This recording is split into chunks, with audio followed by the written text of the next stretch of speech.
History as it happens, May 25th, 2023. Kissinger and Cambodia. Specifically prohibit the use of Laos and Cambodia for military and any other... President Nixon and Mr. Kissinger unleashed 100,000 tons of bombs, the equivalent of 5 Hiroshima. At least 26 million bomblets fell on Cambodia. And false statistics were inserted into the Pentagon's own top-secret computer. Cambodia bombing is illegal. I think it violates the president's powers under the Constitution. It is ineffective, and it is immoral. I think the word war criminal should not be thrown around in the domestic debate. Henry Kissinger is celebrating his milestone 100th birthday, honored by some as one of the most influential foreign policy minds in U.S. history, reviled by others who say he's a war criminal for the secret bombing of neutral Cambodia during the Vietnam War. He also backed the coup to topple a democratically elected leader in Chile. The list of his dirty deeds runs long, but is it fair to focus only on this? That's next as we report history as it happens, a podcast from the Washington Times. I'm Martin DeCaro. The interesting thing is, if you think about it for a moment, everybody on the ground knew that this was happening. Prince Sihanouk knew it was happening, the leader of Cambodia. The North Vietnamese knew it was happening. They chose not to protest because they recognized that the bombing was of their soldiers, and they were already violating Cambodia's neutrality. Sihanouk didn't protest it because, of course, he actually wanted to do something about the North Vietnamese. That was creating considerable problems for him, the fact that the North Vietnamese had occupied large sections of eastern Cambodia. So in a way, it was ironic that it remained secret, but the only secret really was to Congress and the American people. The participants all knew. Let me talk about the provisions of the agreement. January 24th, 1973. And Cambodia, and our firm expectations as to the future. National Security Advisor and diplomat Henry Kissinger holds a news conference, and like a Harvard professor, he spends about an hour going over, chapter by chapter, the Paris Peace Accords. Chapter 7 deals with Laos and Cambodia. Kissinger and North Vietnam's Le Duc Tho were awarded the Nobel Peace Prize for reaching the accords. Although, as we talked about in a recent episode titled A Decent Interval, everyone knew there'd be no peace. As Kissinger and Nixon had discussed privately in August 1972, South Vietnam was likely doomed. They just needed to find a way to hold things together for a decent interval so they wouldn't take the blame for losing the war. So we've got to find some formula that holds the thing together a year or two. After a year, Mr. President, Vietnam will be a backwater. If we settle, let's say, this October, by January 74, no one will give a damn. The phony peace of 1973 did not stop the bombing of Cambodia that Nixon and Kissinger had launched in secret shortly after Nixon took office in 1969. Operation Menu began on March 18th of that year against North Vietnamese bases and supply lines along the Cambodia-Vietnamese border. The U.S. had actually bombed Cambodia under Lyndon Johnson, tactical strikes to support secret ground incursions by the CIA and special forces. Nixon and Kissinger escalated to carpet bombing by B-52s, and the result was utter devastation. More tons of bombs were dropped by the U.S. on Cambodia than were dropped by the Allies during all of World War II in Europe and Asia. On May 4th, 1972, in a conversation with aides, including Kissinger, Nixon reflected on his decision to send in the B-52s 3 years earlier. I had ordered, and we carried out a series of strikes called the Menu strikes. This is not known to anybody, said Nixon. I had ordered and we'd carried out a series of strikes called the Menu strikes. Nobody knows it. On Cambodia, on the sanctuaries with B-52s. Breakfast strikes, and then I said, all right. Moments later, Kissinger interjects, and that led indirectly to the collapse of Cambodia. It led to the collapse of Cambodia because it pushed the North Vietnamese deeper into Cambodia. Because it pushed the North Vietnamese deeper into Cambodia. And as a result, that triggered Cambodia, referring to the disintegration of that country. Operation Menu was not a secret in Southeast Asia. Bombing is hard to conceal. But Kissinger, who was involved in choosing targets, was successful in hiding it from Congress by falsifying documents, by ordering records to be burned. Congress eventually found out and held hearings. In August 1973, a U.S. pilot testified about it in this AP archive audio. The consideration here, I believe, is that it was almost immaterial what coordinates we put on those op rep 4s, sir. Did you know that these reports were being falsified? I knew, sir, that the coordinates reported on the op rep 4 occasionally did not gel or did not really complement the DME readings that the pilots had rendezvoused at. Has anybody in the Air Force, since you were ordered to come before this committee, coached you on your testimony? Coaxed me, sir? Yeah, advised you what you should or shouldn't say? No, Mr. Chairman, nobody has coaxed me or told me what to say or not to say. And you're under oath, and so you're giving us exactly what the truth is, Captain. I was advised, sir, to follow my conscience and to tell the truth, sir.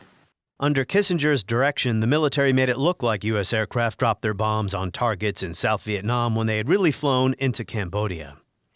This first phase, the secret phase of Nixon's Cambodia bombing, went on for about a year, leading him in April 1970 to order a U.S. ground invasion to root out the North Vietnamese bases in that supposedly neutral country. Tonight, American and South Vietnamese units will attack the headquarters for the entire communist military operation in South Vietnam. This key control center has been occupied by the North Vietnamese and Viet Cong for 5 years in blatant violation of Cambodia's neutrality. The ground attack failed. It inflamed the anti-war movement and was followed by an escalation of the bombing deeper into Cambodia, further destabilizing a country that would soon fall to the Khmer Rouge. There are no precise figures available, but historians estimate at least 100,000 Cambodian civilians were killed between 1969 and 1973 by U.S. bombs. And this is why some scholars, such as Greg Grandin, consider Kissinger a war criminal. My guest in this episode has a different view, and we'll speak to Thomas Schwartz in a bit. Whatever Kissinger may have said privately about his role in destroying Cambodia, publicly is always denied wrongdoing. The North Vietnamese were, after all, violating the country's neutrality to launch attacks against U.S. forces in South Vietnam. Now, the LBJ Library in 2016 held a summit on the Vietnam War. Library Director Mark Updegrove asked Kissinger to comment on the war criminal allegation. This goes on for about a minute or two, but it is worth listening to. I think the word war criminal should not be thrown around in the domestic debate. It's a reflection on the people who use it. Let us look, well, what was the situation? Sure. First, there was no carpet bombing, so that is absolutely not true. What the situation was as follows. In the Johnson administration, the North Vietnamese moved 4 divisions into the border areas of Vietnam and Cambodia on Cambodian soil and established base areas from which they launched attacks into Vietnam. And these divisions were put there in opposition to the Cambodian government. In fact, the Cambodian government told Chester Bowles, who was there as a representative of LBJ, that if we bombed those areas and didn't kill any Cambodians, that they would close their eyes to it. He went on to say that he'd bet sooner or later any president would have done what Nixon did, because in guerrilla war you can't permit base areas to exist and launch attacks against your own forces. Cambodia is not the only black mark on Kissinger's record. You might start in 1967-68, when, while working on LBJ's bombing halt negotiating team, he passed along confidential information about those negotiations to Nixon's team, part of the Chenault affair. President Johnson knew that Nixon was meddling but refused to go public with it, as we know from recordings of LBJ's phone calls. We have found that our friend, the Republican nominee, our California friend, has been playing on the outskirts with our enemies and our friends both, our allies and the others. He's been doing it through rather subterranean sources here. And he has been saying to the allies that you're going to get sold out. Watch Yalta and Potsdam and two Berlins and everything. And they're going to recognize the NLF, and I don't have to do that. You better not give away your liberty just a few hours before I can preserve it for you. There's an excellent book about the Chennault affair, Chasing Shadows by Ken Hughes. I'm going to bring that up with Thomas Schwartz in a bit. Basically, Nixon got the message to South Vietnam to reject whatever deal LBJ might make because they'd get a better one from him after the '68 election, which Nixon, as we know, won over Hubert Humphrey. Nixon must have found something about Kissinger's underhanded behavior here appealing, as Henry would soon become a major force in his administration and leave a lasting mark on diplomatic history, not just in Southeast Asia, but also in China, the USSR, and the Middle East. There are reasons why people are celebrating Kissinger's 100th birthday, as others condemn him. Maybe it is possible to do both. Thomas Schwartz is a distinguished professor of history at Vanderbilt University, and his most recent book is Henry Kissinger and American Power, a Political Biography. Thomas Schwartz, welcome. Well, thank you very much for having me on. So Henry Kissinger is about to turn 100 years old, and as I've been reading different articles about him and what he represents, his legacy, his record, it seems that the perspective on Kissinger depends on the politics of the publication that I'm reading. So, for instance, Greg Grandin in The Nation wrote a decidedly negative column about Kissinger at 100, calling him a war criminal. The Economist was much more positive. What does that say about us today as we project our own values back in time? I would say that. I think our views on Kissinger are as polarized as our views on many issues today. Kissinger, to many people, represents a type of Cold War foreign policy that they deeply reject, an amoral approach to dealing with nations. And yet at the same time, there are many who admire some of what Kissinger, the skill and balance that Kissinger brought to American foreign policy for a period of time and some of the achievements. So it is a reflection of the polarization of our own politics. To some extent, it's also a reflection of a selective view of history by both sides, a tendency to see what they want to see in the history of this period and not recognize the full context. And I think that holds for both those who praise Kissinger as well as those who condemn him. Yeah, I agree. I didn't phrase my question all that well. He becomes a symbol, and if you're against, say, U.S. imperialism, if you will, you would have a decidedly negative view of what Kissinger did during the 60s and 70s. Before we get into some of the specifics, what's your take on his reputation as a skilled diplomat? Do you think he deserves it? Yes, I do. I think he deserves a reputation as a skilled diplomat. And I would probably emphasize here his role in the Middle East, where he really did forge a diplomatic breakthrough in bringing Egypt into, you might say, a relationship with Israel and the United States that effectively ended the threat of interstate war in the Middle East and the potential for full-scale conflict there.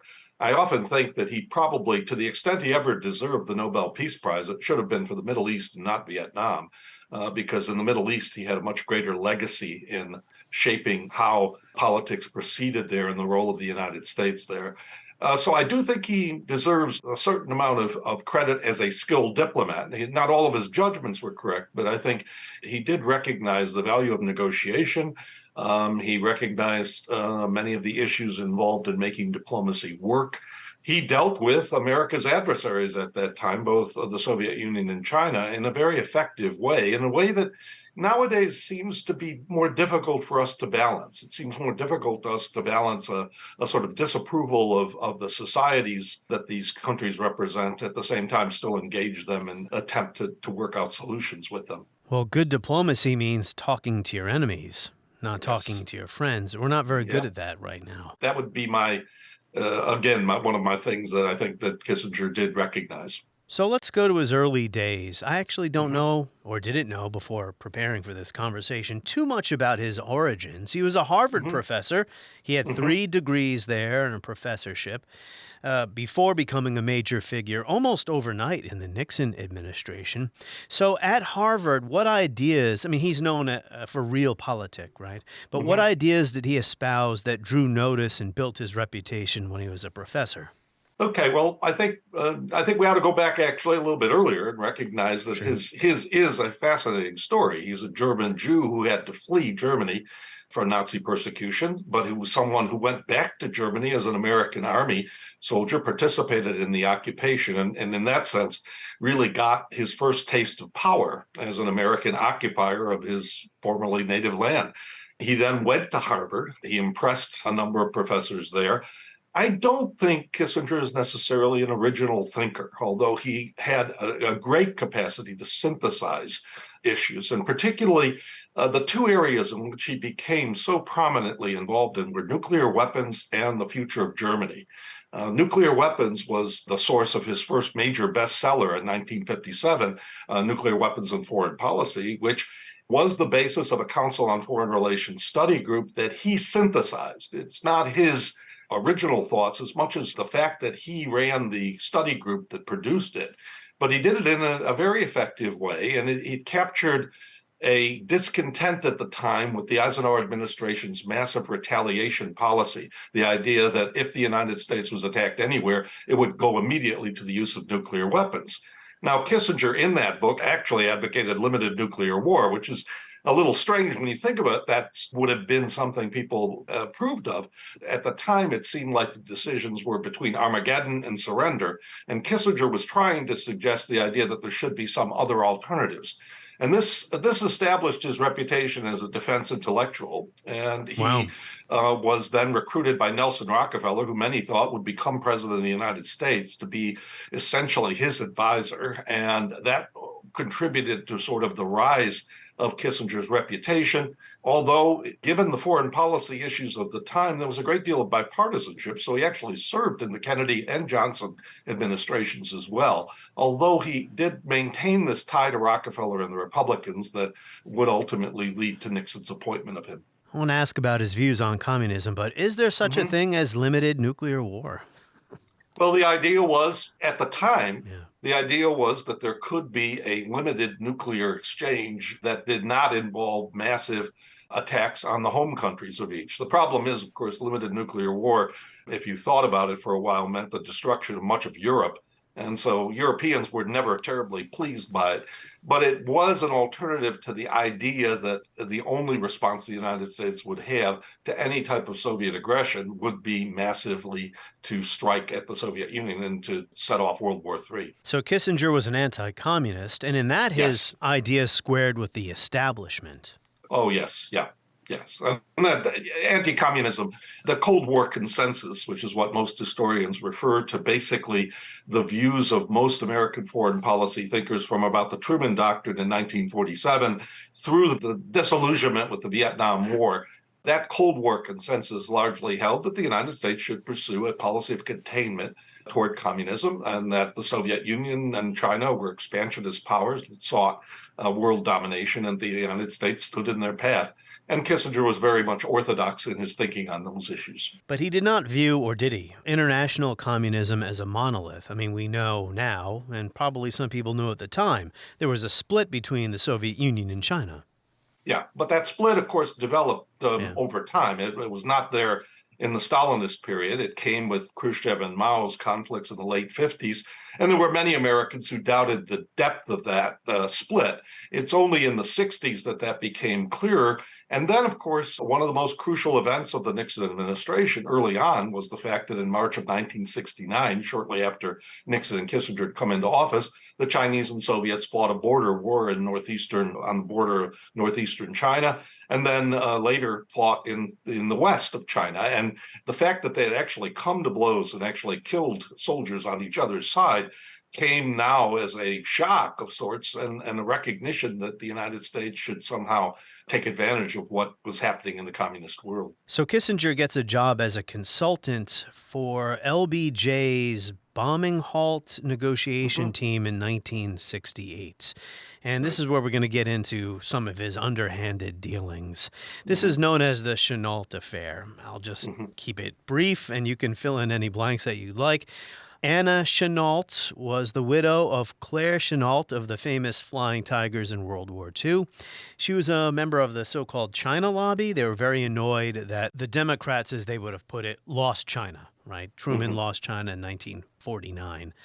Why don't you pick it up from there? Okay. Yeah. So we're heading to the 1968 election is really where I need to get to the point. Well, yes. In the 1968 election, there was the view of the war in Vietnam. If there were progress in the negotiation of the war in Vietnam, that would be very helpful to the Democratic candidate, Hubert Humphrey. And Chennault and some of those right-wing advisors thought that the Johnson administration was prepared to make major concessions to the North Vietnamese that would weaken the possibility of South Vietnam surviving. And they wanted to signal to the South Vietnamese, no, don't come to the peace table if there is a full-scale bombing halt. Resist that initially, and that would be better for possibility of the election of Richard Nixon. And so there was some signaling involved there. Kissinger was giving advice to both the Humphrey and the Nixon campaigns. He had been involved in negotiations on Vietnam. He did alert the Nixon people that a bombing halt was coming, but this was common knowledge. And so his own role in this is much less significant than I think some people have thought. And the overall question of whether the South Vietnamese needed anyone to tell them not to come to the negotiations is, I think, also problematic. They knew, President Tu knew very well that Humphrey was interested in far more concessions. And so his reluctance to come, I think, could have been motivated simply by South Vietnamese politics, not by anything the United States did. Yeah, it would be wrong to say that because of Nixon's meddling here, that's why the Vietnam War continued. They were far away from peace. But the point is that Nixon even tried to do something like this, right? He was not a public figure. He was not in office at this time, and he shouldn't have been messing around with peace talks, running interference. Yes. Yeah, I largely agree, but I think if you think that American politics doesn't involve these calculations, I think you're being rather naive. The election of 68 was extremely close. It almost went into the House of Representatives because of George Wallace, and they were vying for any advantage. And in fact, LBJ did make some concessions to the North Vietnamese that the North Vietnamese did not obey or did not adhere to. So you could make the case that the Democrats were also playing politics with the war at the time, trying to look like it was going to be settled in order to strengthen their position. Well, Kissinger made some allegation to that effect about Dean Rusk doing what I guess Nixon had been doing on the other side, but it was a false allegation. Dean Rusk had never been involved in something like that. Right. Humphrey was gaining ground, and actually the bombing was halted a week prior to the election. But it would be wrong to say that because of this situation, the Chennault affair, that the war kept going. It probably would have kept going anyway. Yes. Yeah, I think so. Ken Hughes, in his book Chasing Shadows, a book I know that you're very familiar with, says Kissinger worked as a consultant on the 67 bombing halt initiative for LBJ. So when he visited the American negotiating team in Paris during the 68 talks, members confided in him. He gained Nixon's trust by betraying theirs, because he then passed along that information to the Nixon campaign. So is that how Kissinger becomes, or Nixon becomes familiar with Kissinger and wins his trust? I think to a certain extent, Nixon did recognize that Kissinger was willing to engage in that type of behavior, and that may have led him to think that he should approach Kissinger for an appointment. Remember that Kissinger had worked for Nixon's rival, Nelson Rockefeller. and in many ways was identified with lots of institutions that Nixon hated. Harvard University, the East Coast establishment, all the people that Nixon resented and hated. But I think Kissinger's willingness to share this information, to give it to the Nixon people, I think probably did help in at least getting him in the door to see Nixon after Nixon won the election. Kissinger didn't like Nixon at first, right? But he grew to like No, him. he said some pretty nasty things about Nixon, calling him really unfit to be president, this sort of thing. So he had a point. If Nixon had had the Donald Trump view of anyone saying anything to me, I'm never going to appoint them to anything, he would never have gone near to Kissinger. Well, we know from the tapes that Nixon was always insulting Jews, intellectuals, and Ivy Leaguers. Right. And Kissinger was all three. Yes, yeah. I guess Kissinger was able to look past some of that stuff. And Nixon also, I've listened to a lot of the tapes, and Nixon did not deliberately bait Kissinger in many of the, either on anti-Semitic ways or others, at least frequently. I mean, there are examples. There definitely are examples of cases where I think Kissinger was being obsequious to Nixon about some of his prejudices and the rest. But for the most part, their conversations did not entail that. Yeah. For the most part, those tapes are mundane, you might say. I mean, yes, the juicy stuff is only a small fraction of all the many discussions there. Mm-hmm. So let's get to then 1969 and the secret bombing of Cambodia, May of 1969. This was really Kissinger and Nixon almost by themselves deciding on this, and they had other people helping them execute it. So why did they want to? Well, we'll get into the how, but why did they want to bomb Cambodia? Well, first of all, you've got to recognize that after Nixon comes into office, the North Vietnamese launched another offensive. The basis for the offensive and for killing American soldiers were Cambodian areas. They had occupied much of eastern Cambodia. The North Vietnamese never saw Cambodia as a barrier or a neutral country. They occupied it much the same way as the Taliban used Pakistan during the Afghan war. It was not a neutral country. The bombing of Cambodia, I depict in my book as a choice Nixon makes in March of 1969. In part because he wants to signal to the North Vietnamese he is not constrained as Lyndon Johnson was. But at the same time, he's unwilling to bomb North Vietnam because of a fear of domestic unrest. He's basically already recognizing the anti-war movement will react if he reactivates the bombing of North Vietnam. But he can hit Cambodia, and that's something Johnson had not done. And so he's hoping to signal to the North Vietnamese that he's a tough guy and he wants a settlement and he wants to do it and he's willing to use force in a way to gain it. And I argue in my book that he's trying to take a page out of his great mentor, Dwight Eisenhower. Eisenhower ended the Korean War in part by threats of using severe escalation against the Chinese and the Soviets. At least this was what Nixon believed. And I think Nixon was trying to replicate that model. And that's why he chose to bomb Cambodia, which was what the Army gave him that option. They had wanted to do this for quite some time. And it was secret, at least for the first year. And then afterward, I guess more people knew about it. It was called Operation... Well, it didn't maintain its secrecy. It was already exposed in the New York Times in May of 1969. So, but it didn't make that much of a splash when that happened. That's right. That's right, because people were focused on other things. The irony of the Cambodian bombing is that it was exposed very early. And it did not have an impact on American thinking because the focus of American attention was trying to end, and especially the anti-war movement, was simply trying to end the war. And you had 500,000 American troops in Vietnam, and they wanted the withdrawal of American troops. They were not particularly concerned that Nixon was bombing Cambodia at the time. Cambodia emerges as an issue in April of 1970 when Nixon sends American soldiers in. Land invasion. This is the decision I have made.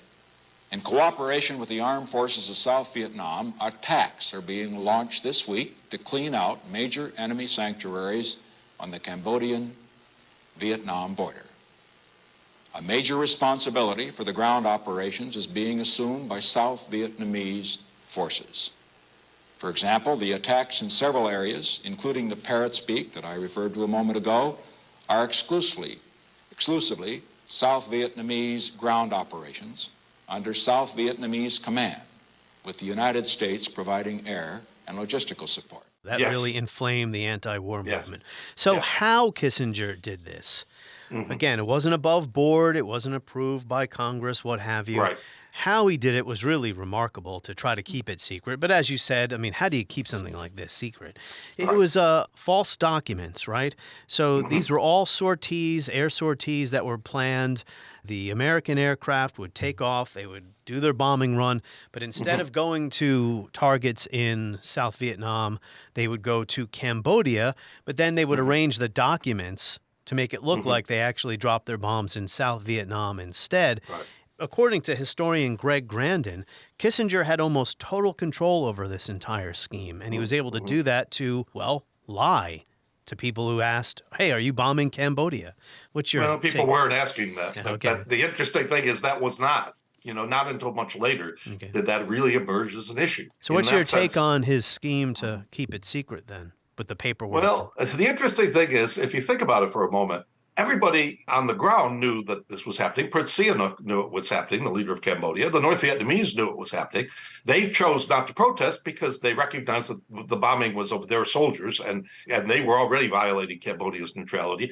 Sihanouk didn't protest it because, of course, he actually wanted to do something about the North Vietnamese. That was creating considerable problems for him, the fact that the North Vietnamese had occupied large sections of eastern Cambodia.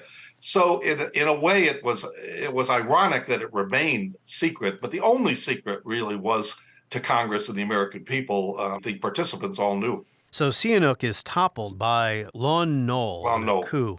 And I'll have you react to Greg Grandin's conclusion about all of this. He says the American war spillover, meaning the bombing of Cambodia, provoked the coup. The coup then provoked the U.S. invasion in 70, and in turn the coup and the invasion provoked, by accelerating the insurgency, escalated bombing. And Grandin goes on to argue that eventually the bombing raids were spread to cover nearly all of Cambodia, destroying the country, destabilizing the country, and helping the Khmer Rouge come to power. Do you agree with that? I think it's an exaggeration of the scale. I have no doubt. I mean, what happened to Cambodia was a terrible tragedy. But in effect, it's trying to essentially blame the United States for the Khmer Rouge. And the Khmer Rouge were a native group. Destabilization of Cambodia, which came from both the North Vietnamese use of the country as a focal point for their invasion, as well as the American resistance to it, and the fact that they were caught up in it, did create the destabilization that did give the Khmer Rouge that opportunity. But I think you've got to focus on who the Khmer Rouge were. They were a Chinese-backed, fanatical communist organization that believed in returning Cambodia to Stunde Null, basically a 0 hour of and eliminating intellectuals and others. In that sense, I think it is twisting, or at least stretching history to the breaking point to end up making this essentially an American responsibility. We do have a role in this, but to make it all the United States is, I think, Grandin, I disagree with his focus. I think it's part of an excessive indictment against Kissinger for what were issues that I think also involve the safety of American soldiers in Vietnam. Tough question to answer, but would you say it was a war crime? No, I would not. I think it was pursued in the interest of what had been an approved American military attempt to prevent North Vietnamese conquest of South Vietnam. And as misguided as that might have been, that does not make it a war crime. War crime or not, I mean, so many civilians were dying because of this bombing. I mean, that's what bothers me the most. I mean, Kissinger was behind the killing of civilians. That is not, the civilians. Any type of bombing in military operations usually kills civilians. Absolutely. But the bombing itself was not targeted on civilians, it was targeted on North Vietnamese soldiers and camps. And yes, civilians were killed, yes. But the overwhelming number of victims in Cambodia happened after the communists took power, not before. Also, keep in mind that Kissinger was in charge of the program. The program ultimately originated from President Nixon. Kissinger was not a military figure to order. This was Nixon's plan to try and end the war. Kissinger was a powerful figure, though. He was able to turn the National Security Council, which was an advisory body, to the main foreign policy decision-making body in the government. So how did he do that? Well, he did that because that's what Richard Nixon wanted. Richard Nixon wanted to bring foreign policy into the White House. He suspected the State Department was filled with a lot of Democrats and liberals, It was also a bureaucracy that he thought would prevent him from doing what he hoped to do, some of the more dramatic steps he hoped to take in foreign relations, including the opening to China. And in many respects, he saw the State Department as a body that would limit him. I argue in my book that what he wanted to do with Kissinger was bring foreign policy in the White House to make foreign policy a tool also to help in getting him reelected in 1972. He hoped to use foreign policy, particularly in negotiations with the Soviet Union and China, to make the types of initiatives he thought would capture the imagination of the American people and consequently lead to his reelection. And the only way to do that was to bring foreign policy under the strict centralized control of the White House. One legacy of Vietnam was to reverse that, right? Reverse what? The power of the NSC in policymaking, or am I wrong about that? No, well, a legacy of Vietnam was to reverse the power of the president, essentially the limitations on the president. The NSC's role has varied in administrations ever since, and subsequent administrations, particularly Carter and Reagan, were concerned not to let the NSC get as much power, but presidents have used the NSC in the same way. It is still essentially an executive organization, and the Iran-Contra scandal grew out of the NSC's role in the Reagan period. You're reading my mind. I was just about to bring up Ali North. Yeah. So in the 1970s, Salvador Allende wins. He's a leftist. He wins the election in Chile. Kissinger is often blamed for helping destroy Allende. What's your take on that situation? I think this was one of the gravest misjudgments of the Nixon administration. I think Kissinger's role is certainly substantial, but it also originates essentially with Richard Nixon, who really worried deeply about any communism in Latin America. Nixon had lived through the overthrow of the Cuban dictator and the role that Cuba and Latin American communism had played in American politics.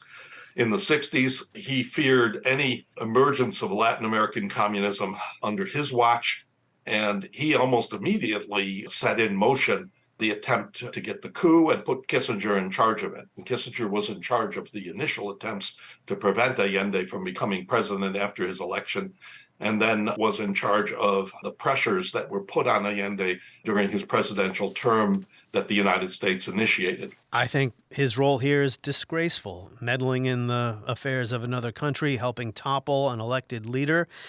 Where does this fall into his idea of realpolitik, which I was supposed to ask you about before? How does doing something like this fit into his realpolitik? Well, again, I disagree with the decision, but if you want me to offer a realpolitik for it, it's essentially the idea that the United States' sphere of influence, which realpolitik accepts, the idea that Soviet Union had a sphere of influence in Eastern Europe, China had a sphere of influence in Asia, the idea that you deal with power, powerful nations have control their neighborhoods. Chile was in our neighborhood. It was in South America, which was an American domain, an American area. To have allowed the Soviet Union and Cuba, both of which backed Allende strongly. Castro was on the stage with Allende from the beginning.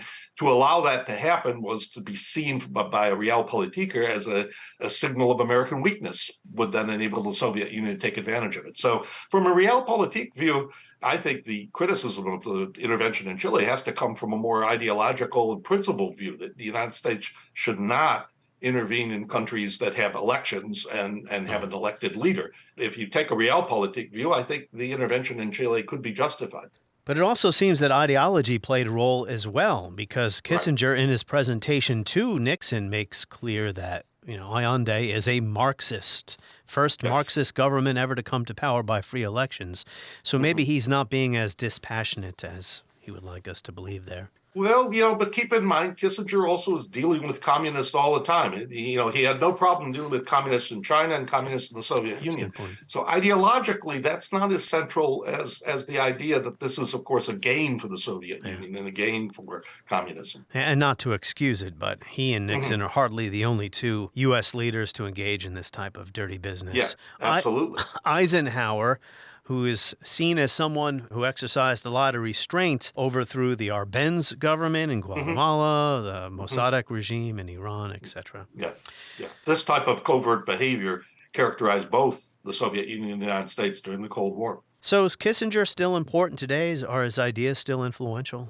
I think they are, because he's identified with a type of foreign policy that does talk about the need to get along with enemies, to deal with a balance of power, the notion of some sort of stability in the international system.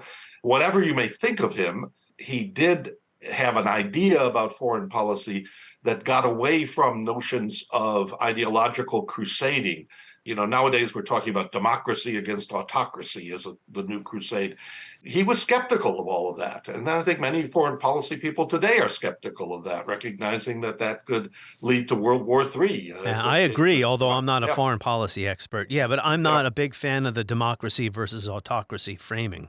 I mean, the world is not made up of two monoliths. But I know Kissinger caught a little controversy when he said, although I'm not sure if I'm getting this right, he suggested that Ukraine might have to give up some territory at some point here. Initially, he did. In the early period of the war, he suggested that a settlement based on what the borders were in 2014, what Russia had already taken, and Crimea might be a worthy settlement. He has since backed away from that and argued now that Ukraine needs to come into NATO and that those territories could be restored.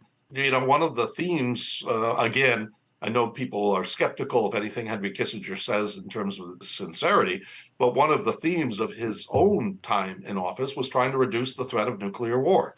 He believed that was an overriding issue, was making sure that the United States and the Soviet Union didn't use their massive nuclear arsenals to destroy each other, and that was crucial. And I think he worries now that there's the possibility of nuclear conflict in Ukraine, but also then the question of Taiwan as well. It sounds like you would say maybe I need to not be so narrow in my approach here. I have been framing this interview. I didn't even mention the decent interval business with the end of the Vietnam War, the phony peace that Kissinger touted. But I don't know. I'm all for restraint in foreign policy. My gosh. I mean, how can any sane person not be after the past 20 years? And I do appreciate Kissinger, as you put it, not wanting to do ideological crusading around the world. But it's hard for me to look past Cambodia, Chile, and some of these other things that he's attached to. But at the same time, I don't want to make it just about one person, right? He's operating within a structure. And he's swimming in certain currents. Any final thoughts along those lines? Absolutely. No, I think I argue at the end of my book that Kissinger both exercised and has come to symbolize American power. When he was in office, he did exercise that power quite directly in many of the cases you're talking about, but also some positive areas too, as I mentioned, the Middle East, but also balancing China and the Soviet Union and in a way moving away from the monolithic communism model, and in a way also creating the conditions that did lead to the end of the Cold War by breaking off China's role as a supporter of the Soviet Union. I recognize that he exercised power, but he's also become symbolic to many people of any type of American power. Grandin's book effectively says Kissinger is responsible for everything. Even after he left office, he set the precedent, he did everything, and this is what he should be held to account for. And I don't buy that. Kissinger has become something of an icon to the left that's very negative, but also, as I said, doesn't often understand historical context, some of the choices that were there. And he's often, both in the Greg Grandin and the Christopher Hitchens, attacked as a war criminal in ways that I think are misleading to the historical record. Grandin calls Kissinger war criminal still at large at 100 in his recent article in The Nation. Yes. But to one of your earlier points, final thought here, he was working for someone, the President of the United States. I mean, ultimately, Nixon is responsible for what we're seeing here. Well, I would also argue that Nixon is also the elected leader of the United States. The United States, I mean, the attitudes of the American people at that time, and in many ways, I mean, were represented by Richard Nixon, the anti-communism, plus the idea of trying to not lose the war in Vietnam. Many Americans felt strongly about not wanting to see the sacrifice become lost. So, democracies have this problem. I mean, political leaders might be seen as able to exercise power in an unrestricted way, but they answer to an electorate, and the electorate ultimately can both reject or accept what they did. Maybe Nixon shouldn't have recorded everything. That of course is something that does mark out his administration differently, and I do think actually probably plays a role in some of the ways in which Nixon and Kissinger are both remembered, in a way that had other presidents done it, and had we had access to it, probably would, and other presidents did. We do have access to Kennedy and Johnson tapes. The recording of all conversations in the manner which Nixon did does have an effect on his reputation. Thomas Schwartz of Vanderbilt University. And again, his book is Henry Kissinger and American Power, a Political Biography. We thank you.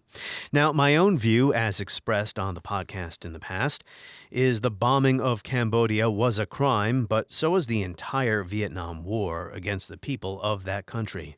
If not by the letter of international law, then in a moral sense, for sure. On the next episode of History as It Happens, Americans love their Constitution, or at least most of them do anyway. We love our founding and our founding fathers. But what if we're living in an era of constitutional myth? We're going to be joined by Jack Rakove, one of the great historians of the founding era, next as we report History as It Happens, a podcast from the Washington Times.